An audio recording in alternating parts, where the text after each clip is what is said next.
Dari hasil evaluasi rekayasa lalu lintas yang dilakukan di Jembatan Musi 4 pekan lalu, pihak Disub Kota Palembang menetapkan jalur yang digunakan selama rekayasa akan terus digunakan sampai adanya koordinasi lebih lanjut.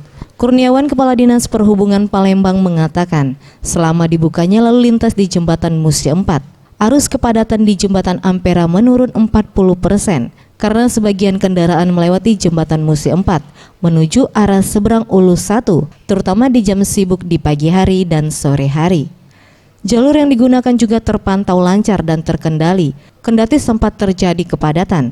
Namun hal ini dapat segera teratasi berkat kesiapan petugas di lapangan. Memang ada terjadi kemacetan di hari pertama ya, karena itu memang adanya euforia masyarakat yang melihat bahwa jembatan ini baru dibuka dan mencoba ke sini. Tapi sekarang setelah 2-3 hari ini mulai normal kembali. Artinya jalur itu yang akan dipakai, Pak? Ya, jalur ini kita pakai.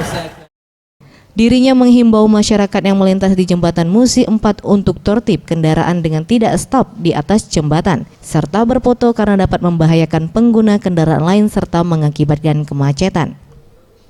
Tim Liputan, Sriwijaya TV.